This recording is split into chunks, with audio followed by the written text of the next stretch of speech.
Salut à tous les amis, c'est Zoulouf. On se retrouve pour la deuxième vidéo achat manga. Pas mal de trucs aujourd'hui. Je commence sans plus attendre. Pas le temps de niaiser. Le tome 23 de la partie 8 de Jojo Bizarre Aventure, Jojo Lion. J'avais eu que le premier, j'attends que la partie soit finie comme les autres pour me l'enchaîner d'un coup, sinon j'ai un peu de mal à suivre. La superbe version collector. Pour 7 € de plus, on a 8 intercalaires. C'est pas les pigeons qui achètent ça. Et puis bon, je vais profiter un petit coup. Un peu d'ASMR, ça fait pas de mal. Le dernier tome de 20th Century Boy de Naoki Urasawa. Je vais enfin pouvoir me plonger dedans maintenant que c'est fini. J'ai pas encore vu s'ils allaient sortir pareil la 21 Century Boy. Je pense que oui. Ça m'étonnerait qu'ils le fassent pas. Le tome 3 collector de la petite série Veil de chez Noël. Bon, eux, pour le coup, là, c'est du vrai collector. Bon, le prix aussi est réel, hein, 27 balles. Mais ce qu'il y a dedans, c'est plutôt qualitatif, hein, la petite enveloppe cachetée, tout ça. Et puis la série full couleur, typée un peu artbook, c'est vraiment sympa. Tout ce qui est Noël, généralement, je fais des petits spaces qui réunissent pas mal de monde pour les openings. N'hésitez pas à rejoindre le Discord pour en profiter. En parlant d'opening, j'ai fait l'opening aussi du tome 3 de Welcome to the Bathroom. J'avais adoré l'anime. Et le trait est vraiment incroyable. Ça te donne envie de danser. Hein. On sent l'intensité. On sent la densité. C'est qualitatif comme série. Villain Saga. À chaque fois que j'en vois, je suis à la fois content et déçu. Content parce qu'il y a un tome qui sort et déçu parce que je vais devoir attendre 3 plombs pour avoir le suivant. C'est la frustration de la série. Le chef de Nobunaga, tome 29. Pas grand chose à dire. La série continue.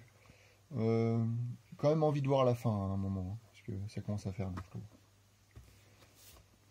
Du Kimi no Knife. Pas grand chose à dire dessus sur cette série là. On continue City Hunter avec le tome 17. Je me suis pas pris encore le tome 16, il n'était pas disponible à ma librairie.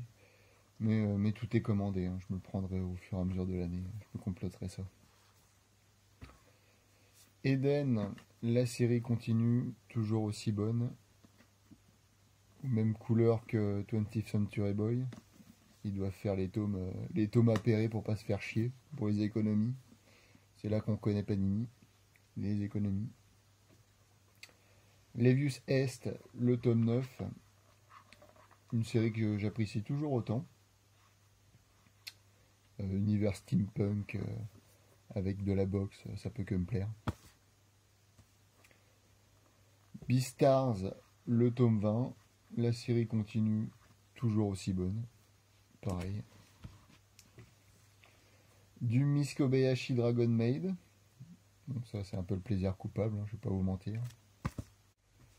Du Kowloon de Jun Mayuzuki. Donc son trait, on adhère ou on n'adhère pas. Moi le tome 1 j'avais vraiment beaucoup accroché, comme beaucoup de personnes je pense. Et je trouve que c'est une excellente série. Vraiment une à suivre, hein, si vous savez pas quoi lire. Une bonne série à suivre. Magica de Meian. Très belle édition cartonnée. En couleur. Le dessin est fort sympathique. Mais, regardez-moi ça. Ils m'ont pas imprimé ça droit. Eh oui, bravo Meian. Ça fait chier. Mais bon, je vais quand même le garder. On n'est pas extrémiste à ce point. Le tome 1 d'Opus, notre ami Satoshi Kon, feu Satoshi Kon. J'avais le tome 2 pendant des années, que j'avais pas lu. Et là, j'ai franchi le pas. Je me suis pris le tome 1. Je vais pouvoir m'enchaîner les deux.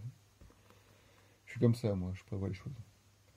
Et, pour finito, le Atome 19, sur les mangas de science-fiction. Ça, c'est ma lecture de chiottes préférée. Voilà, les amis. C'est déjà fini pour cette vidéo. On se dit à plus tard. Bisous.